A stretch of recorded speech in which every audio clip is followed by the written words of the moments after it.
Hello everyone, good morning. Today we are going to discuss applications of Ampere's circular law. This is the second application in which we will find magnetic field due to a long straight solenoid. Dear students, first of all, we must know what is solenoid. Solenoid is a tightly wound helical loop from an insulated wire such that its length is very large as compared to its diameter. Dear students, let us draw the diagram of solenoid. This is a solenoid in which current I is flowing. Let us suppose L is the length of solenoid. So these things we have to write. Consider there are n turns per unit length. What is n? N is number of turns per unit length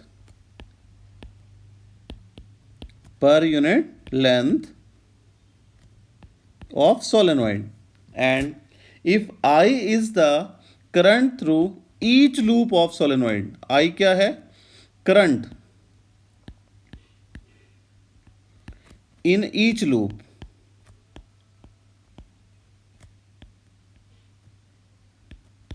in each loop तो total turns कितने हो जाएंगे?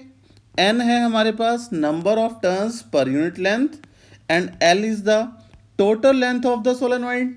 सो total number of turns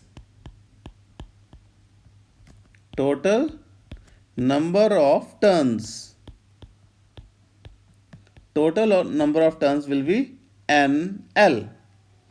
Okay, dear students, solenoid produces magnetic field similar to that of a bar magnet. Magnetic field well inside the solenoid is uniform and parallel to length of the solenoid. Let us suppose B is the magnetic field well inside the solenoid which we have to find. हमें यहाँ पर magnetic field B find करनी है which is well inside the solenoid. To find magnetic field B, we will use Ampere's circular law. हमें पता है ampere circular law को apply करने के लिए हमें एक क्लोज्ड पाथ चाहिए. तो late us draw a closed path in the form of a rectangle. तो बेटा ये हमने एक क्लोज्ड पाथ, यहाँ पे हम कलर चेंज कर सकते हैं.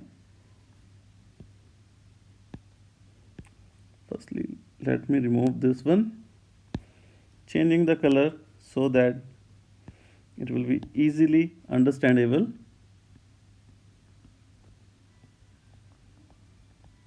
This is the closed path in the form of rectangle.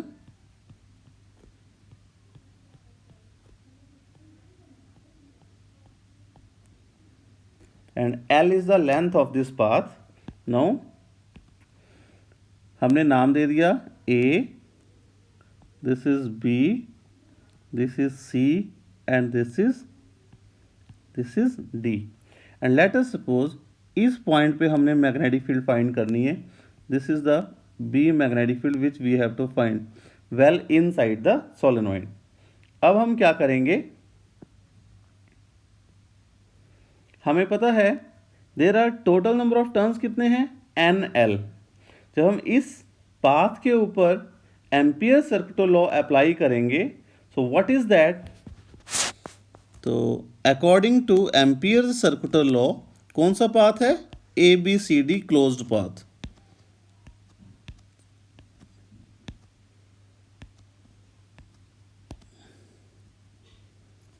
ABCD closed path.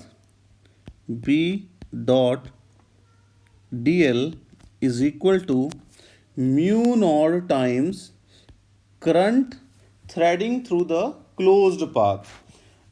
In this diagram it is clear that कि एक लूप में करंट है आई।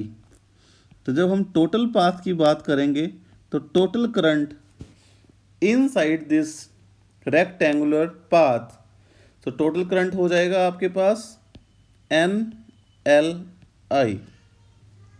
Is that clear? Because N is the number of turns per unit length, L is the length of solenoid, so total turns हो जाएंगे N L. एक loop में current है I, तो टोटल करंट हो जाएगा एन एल आई। Well, अब हमारे पास जो क्लोज्ड पाथ है ए बी सी डी, हम इसको फर्दर सॉल्व करते हैं। B dot D L, closed path कौन सा है? A B C D. As there are four sides of a rectangle, so it is divided like this. Firstly a to b, it is b dot dl plus integration b to c, b dot dl, then plus c to d, b dot dl, plus d to a, b dot dl is equal to mu naught n l I. My dear students, for the paths BC and DA, BC और DA sides के लिए यहाँ पे theta हो जाएगा 90 degree, और dot product को remove करेंगे तो आएगा cos theta, cos 90 will be equal to 0। तो ये जो है कौन सा? BC, एक दिस वन और दूसरा DA दिस वन, ये जो दो पार्ट्स हैं ये 0 हो जाएंगे। और four path CD, you can see in the diagram, CD is well outside the solenoid, well outside the solenoid, so magnetic field outside the solenoid will be negligible as compared to inside. so CD path के लिए भी ये वाला factor जो है कौन सा? this one for CD, B dot DL is equal to 0। ये भी 0 हो जाएगा। और वो दोनों वाले पाथ्स कौन कौन से? एक तो आ जाएगा B to C, B dot D L, और दूसरा आ जाएगा D to A, B dot D L. ये दोनों भी 0 हो जाएंगे बिकॉज यहाँ पे क्या है? थीटा जो है वो 90 डिग्री है और cos 90 जो 0 होता है। तो माय डियर स्टूडेंट्स, इस पूरी इक्वेशन में ये वाला पार्ट भी 0, ये वाला पार्ट भी 0 हो गया और ये वाला पार्ट भी 0 हो गया। ये BC और DA जो है that is due to angle 90 and cos 90 is 0, and this is CD is because the side CD is well outside the solenoid where magnetic field is very weak as compared to magnetic field inside the solenoid. So इस पूरे part में total close loop में ये वाला part only बचेगा। So we can write like this: A B C D B dot DL is equal to only एक ही part बचा हमारे पास A to B, और B DL यहाँ पे डॉट प्रोडक्ट cos 0 हो जाएगा, cos 0 is 1, so we will get B हमने बाहर ले लिया जो हमें फाइंड करना है, A to B and that is DL, cos 0 is 1 and this is equal to mu naught n l I. तो my dear students, B into DL की इंटीग्रेशन का मतलब है टोटल लेंथ, टोटल लेंथ कितनी थी? L is equal to mu naught n l I, L से L cancel हो गया, so we will get B is equal to mu naught n I. This is the formula of magnetic field well inside the solenoid. Is that clear? This is well inside the solenoid. Magnetic field well inside the solenoid.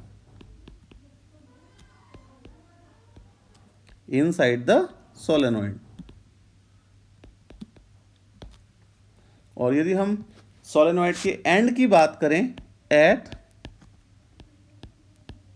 One end of solenoid,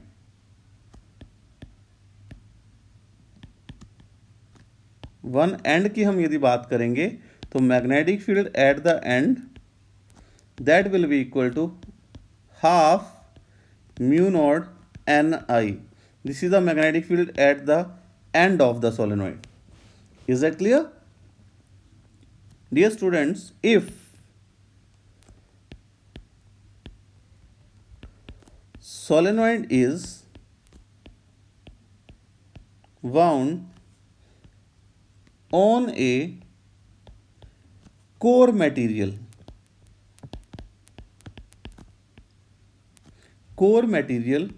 of absolute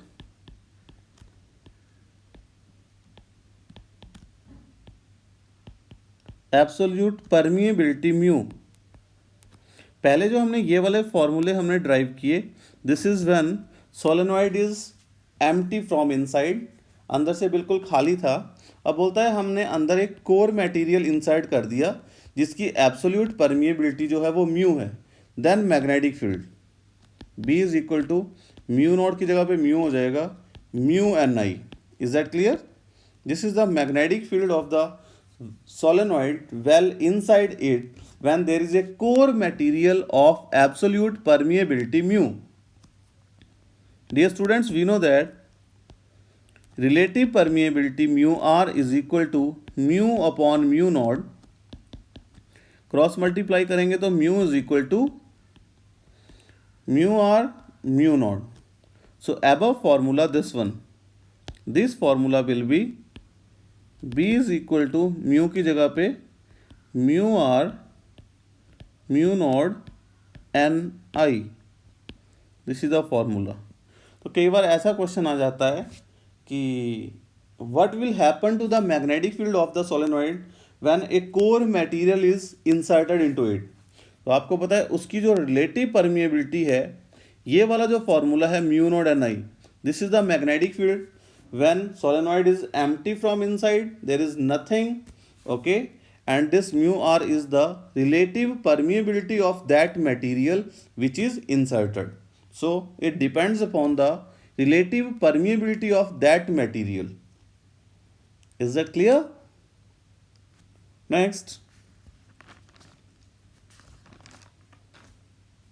now we will discuss another topic. This is magnetic field due to a toroidal solenoid. Okay, this is the third application. तो सबसे पहले आपको पता होना चाहिए toroidal solenoid क्या होता है, जिसे हम टोरॉइड भी कहते हैं. It is an anchor ring और torus. It is an anchor ring, torus भी कहते हैं इसको, around which a large number of turns of a metallic wire are wound. ठीक है, एक रिंग के ऊपर आप लार्ज नंबर ऑफ टर्न्स को जब आप वाउंड कर देंगे in the form of circle, then this solenoid is called toroidal solenoid. Is that clear? पहले वाला जो सोलेनॉइड था वो स्ट्रेट सोलेनॉइड था. This is in the form of a ring in circular form, so it is called toroidal solenoid. Let us suppose r is the radius of the anchor ring with centre O. आपके पास क्या है, एक anchor ring है. Let us draw the diagram. This is the anchor ring having centre O and its radius is small r. अब इस ring के around आप क्या करेंगे, इस तरह से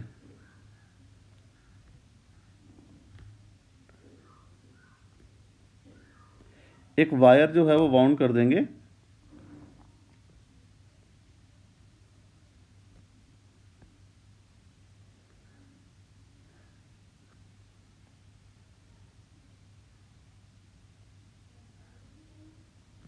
like this.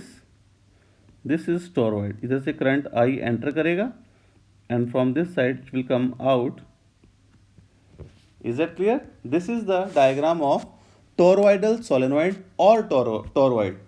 Let us suppose in the similar manner in toroid I is the current through each loop. Each loop में जो current है वो है I and n is the number of turns per unit length. यहाँ पे total length जो हो जाएगी वो हो जाएगी 2 pi r length of the ring. So total number of turns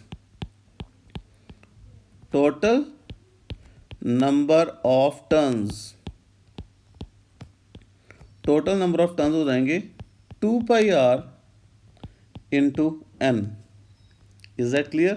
अब यहाँ पे हमने क्या करना है, इस टोरॉइड की मैग्नेटिक फील्ड फाइंड करनी है.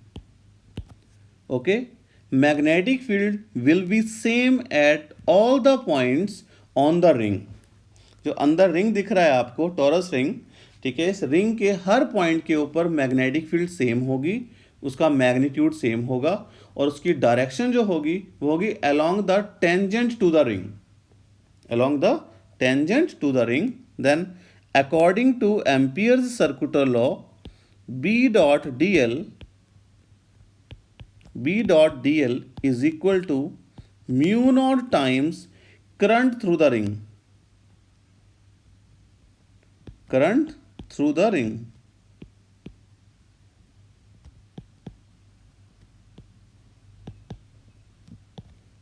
ओके, अब आपने क्या करना है, इसको further just solve it. B dot dl is equal to mu naught, एक लूप में करंट था I, total number of loops कितनी थी 2 pi r इंटू n. अब आपने डॉट प्रोडक्ट, यहाँ पे थीटा जो होगा वो 0 डिग्री होगा, as magnetic field and dl are along the same line, so cos 0 degree is equal to 1. b हमें फाइंड करना है, इंटीग्रेशन अंदर क्या बचेगा, dl is equal to mu naught I into 2 pi r into n. And my dear students, dl integration का मतलब है total length, that will be 2 pi r here. जो एंकर रिंग हमने लिया था उसकी total length that is 2 pi r. It is equal to mu naught I into 2 pi r n. तो 2 pi r से 2 pi r कैंसिल हो जाएगा and we will get b is equal to mu naught n I. My dear students, it is similar to that of the straight solenoid. यहाँ पे एक चीज और है, जो आपने एंकर रिंग लिया था उसकी रेडियस थी r and this r is not involve in the formula of b. It is mu naught Ni. It means magnetic field does not depend upon radius of the anchor ring. It depends only on number of turns per unit length. It depends on current and it depends upon the medium. कि जो ring के अंदर का medium है वो कैसा है. यदि अंदर कोई मटेरियल होगा, कोर मटेरियल यूज करेंगे तो म्यू नॉट की जगह पे म्यू आ जाएगा. ओके, उसकी रिलेटिव परमिएबिलिटी पे डिपेंड करता है. तो this is all about the applications of amperes सर्कुटल law. Thank you.